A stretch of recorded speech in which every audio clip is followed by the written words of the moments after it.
il le respect des valeurs essentielles de notre serment, telles que l'honneur, la dignité, l'humanité, l'indépendance? Notre silence, lorsqu'un citoyen est arrêté pour avoir écrit un poème, nous honore-t-il? Notre silence, lorsque des citoyens sont bastonnés à mort pour avoir manifesté, caractérise-t-il notre loyauté et notre dignité?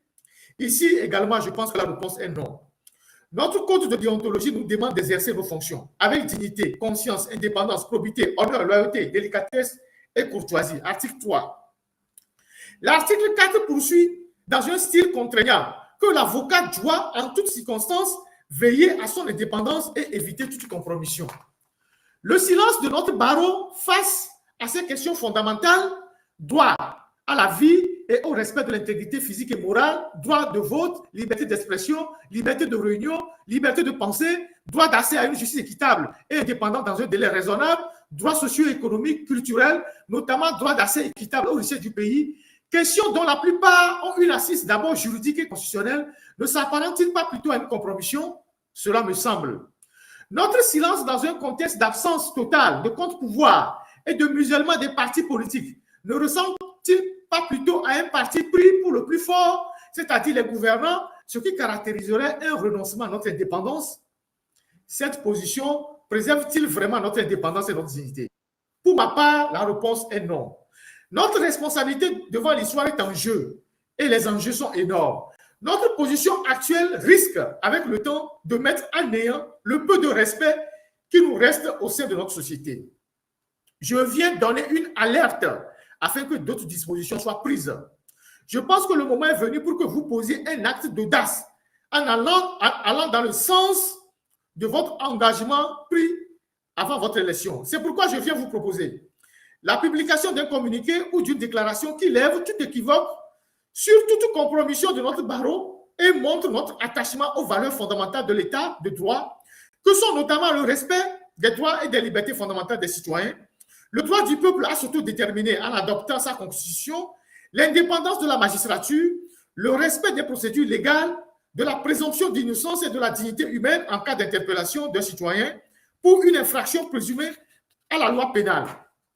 Ou à défaut, et au cas où cette première option ne vous semble pas adéquate, la convocation d'une assemblée générale extraordinaire avec pour unique ordre du jour débat sur le rôle de notre barreau en tant qu'institution dans le bon fonctionnement de l'état de droit ou la situation politique, la situation sociopolitique de notre pays et le rôle du barreau dans la construction d'une nation démocratique. Il y a urgence.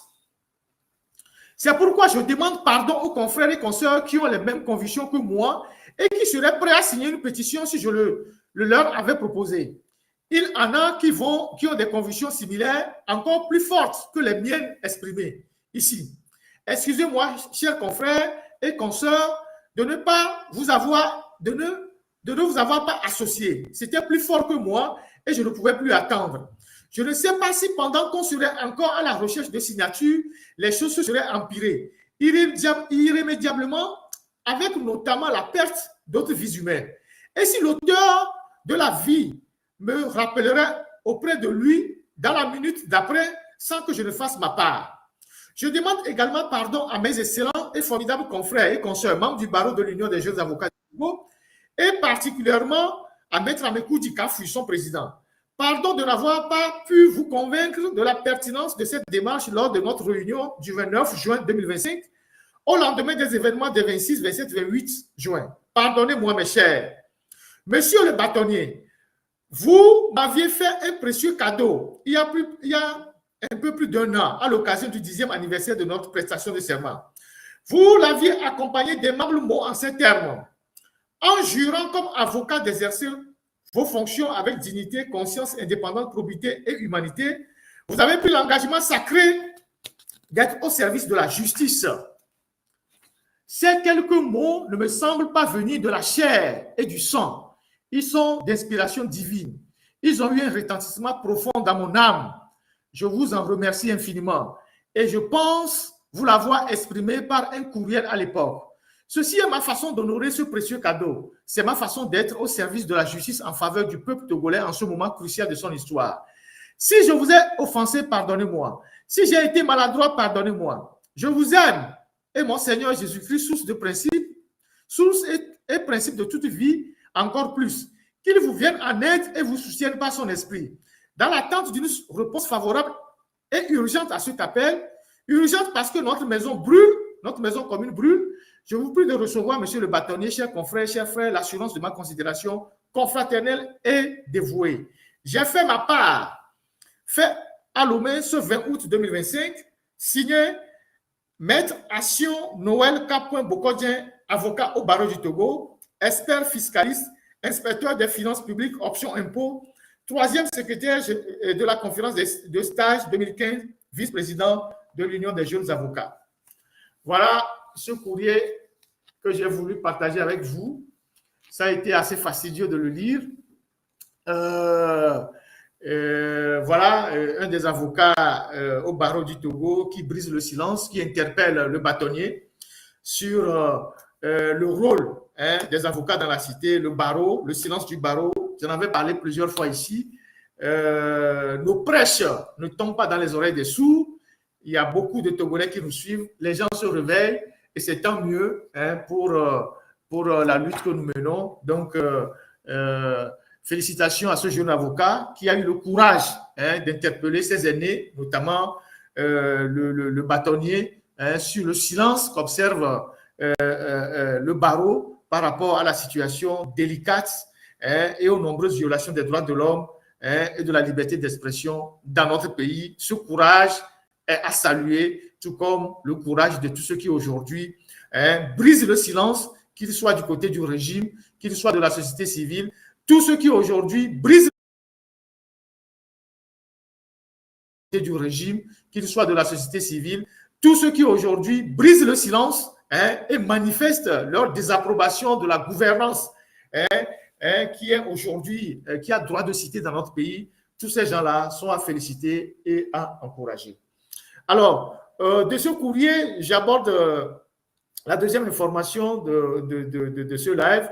Il y a notre compatriote Marthe Faré. Marthe Faré, notre compatriote, tout le monde la connaît. C'est une femme, elle est écrivaine, elle a écrit beaucoup de livres, elle est écrivaine, elle est journaliste, engagée aussi sur les questions féministes. Elle a initié avec un député au Québec, au Canada, le député Clich Riva Guillaume, une pétition afin de solliciter le soutien du Parlement de l'Assemblée nationale de Québec à la lutte que mène aujourd'hui le peuple togolais. C'est une manière de sensibiliser l'opinion au Canada et au Québec sur ce qui se passe dans notre pays. Donc, elle a pris cette initiative-là, Marthe Faré, que je salue au passage, et elle a lancé une pétition. Et la pétition prend fin le 19 septembre 2025, donc dans 3 semaines ou 4 semaines. J'invite tous les Togolais à signer cette pétition-là. Le lien sera donné dans les commentaires. Allez signer cette pétition qui est sur la page de Marthe Faré. Moi-même, j'ai relayé cette pétition sur ma page Facebook. Il suffit d'écrire ça vous prendra 2 minutes pour signer cette pétition-là.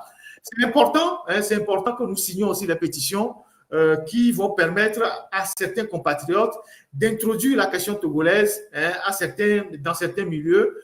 Et donc, je vous invite aussi nombreux à aller signer cette pétition sur la page de Marthe Faré, sur ma page. Il y a plusieurs pages et félicitations à elle. Et cette pétition sera portée par un député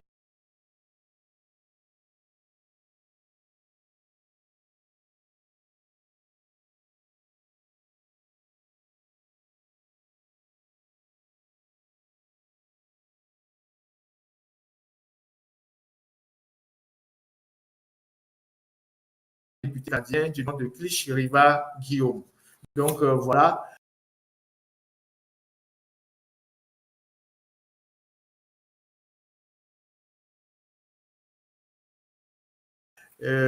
Voilà pour la pétition. Troisième information, il vous souvient que lors des manifestations du 6 juin, Yves Roy, qui a été arrêté, voilà sa photo, qui a été arrêté au niveau de GTA. Alors, ce monsieur est un expert, c'est un comptable ou un expert comptable qui était dans la région. Je pense qu'il était en quête d'opportunité je ne sais pas trop pourquoi. Donc, il est arrivé au Togo et il s'est retrouvé il a été arrêté par ce que vous savez et il a subi des actes de torture lors de sa détention, des actes inhumains et dégradants. Et depuis, sa détention suscite beaucoup de bénéficier normalement de la protection consulaire. Donc, c'est un citoyen français. Et il se fait que il a introduit une demande de liberté provisoire qui a été refusée. Il n'est pas le seul à avoir été arrêté. Il y a un de ses amis, un jeune homme de 22 ans, 23 ans, qui est le fils d'un ancien journaliste, qui a été également arrêté. Et donc, il est détenu dans des conditions inacceptables jusqu'à ce jour. Le problème autour de sa détention, ce sont ses avocats. Et ce sont ses avocats. Jusqu'à ce jour, ses parents, c'est-à-dire les parents de ce monsieur, ne savent pas la raison pour laquelle leur fils a été arrêté au Togo. Les avocats qui sont sur le dossier, je ne vais pas les nommer aujourd'hui, je vais les nommer prochainement, n'ont, jusqu'à ce jour, communiqué aucune information sérieuse sur ce qui est véritablement reproché à leur enfant,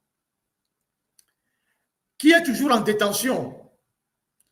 Quand les parents posent la question aux avocats, les avocats ne disent pas grand-chose. Bon, moi, je sais pourquoi il a été arrêté. J'ai quelques informations que je ne vais pas dire ici, mais toujours est-il que les parents se posent des questions sur le rôle de ces avocats-là. On vient de lire le courrier de Maître Bokodje sur ces avocats-là, et ces avocats sont souvent, il y en a un qui est souvent commis par l'ambassade de France pour suivre les expatriés français. Je ne sais pas si l'ambassade de France a fait suffisamment d'enquêtes sur la moralité de cet avocat et ce qu'il est capable de faire avec le pouvoir togolais. Mais toujours est-il que ces avocats ont pris de l'argent, je pense, pour le compte de leur honoraire auprès de la famille. Je ne sais pas si c'est une avance, mais à l'heure où je vous parle, ces avocats sont deux. Ils ont déjà pris 5 000 € chez les parents de ce jeune homme. Il y en a un qui a pris 3 500 €. Il y a un autre qui a pris 1 500 €. Et malgré le fait que les parents se sont débrouillés pour leur donner l'avance sur leur honoraire, ils ne communiquent aucune information aux parents. Donc, les parents ne savent pas de quoi leur enfant est accusé. Plus grave, les parents qui sont en Guadeloupe ont dit qu'ils vont envoyer un avocat depuis la Guadeloupe pour venir appuyer les deux autres qui sont sur le terrain. Et pour que cette procédure aboutisse, il faut que les avocats qui sont sur le terrain puissent accepter, communiquer le dossier à l'avocat qui est en Guadeloupe et accepter héberger le nouveau avocat dans leur cabinet pour que l'avocat descende. Ils refusent. Ils refusent de communiquer les dossiers. Et donc, on ne sait pas véritablement ce qu'ils sont en train de faire, à qui ils sont en train de rendre service, mais toujours est-il qu'ils ont déjà pris de l'argent chez la famille. Je vais les citer dans le prochain live, si les lignes ne bougent pas. Il y a un qui a pris 3 500 €. Il y a un autre qui a pris 1 500 €. Sur la place là-bas, Lomé, on sait que c'est des avocats sulfureux. Donc, on ne peut pas jouer avec la vie des gens. Je voudrais interpeller l'ambassade de France qui je ne sais pas si c'est l'ambassade qui a commis ces avocats, mais je pense que c'est quelque chose de ce genre. Ce sont des avocats qui sont proches de l'ambassade de France, qui suivent les expatriés quand ils ont des problèmes, à demander des comptes à ces avocats-là sur ce qu'ils sont en train de faire dans ce dossier. Je ne voulais pas aller dans des qualifications peu honorables à l'endroit de ces avocats, mais ce qu'ils sont en train de faire s'apparente à de l'escroquerie. Ce qu'ils sont en train de faire s'apparente à de l'escroquerie. Et si les lignes ne bougent pas, s'ils ne bougent pas leur cul, je serai obligé de rentrer le dimanche prochain dans les détails. Donc, voilà ce que j'ai voulu dire. Quand il y a des gens qui vous commettent pour les défendre, si vous ne pouvez pas les défendre, vous pouvez vous déporter du dossier. En toute honnêteté, en toute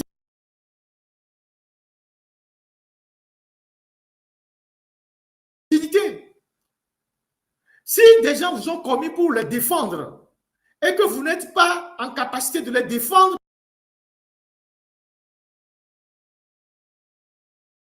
parce que vous avez des accointances avec le pouvoir ou avec des réseaux,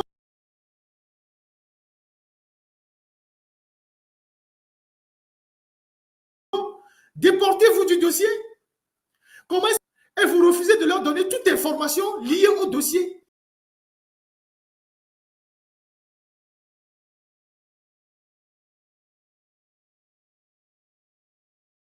Ils ne savent même pas pourquoi on a arrêté leur enfant.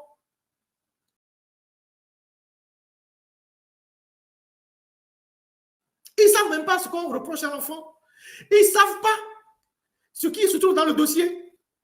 Mais vous leur avez pris de l'argent. Il faut arrêter ces comportements-là. Et c'est ce que votre confrère vient de dire en interpellant le bâtonnier. Ils sont dans les loges, ils sont avec le pouvoir, et donc ils bénéficient d'une protection. Même s'ils bouffent l'argent de la veuve et de l'orphelin, on ne leur fera rien.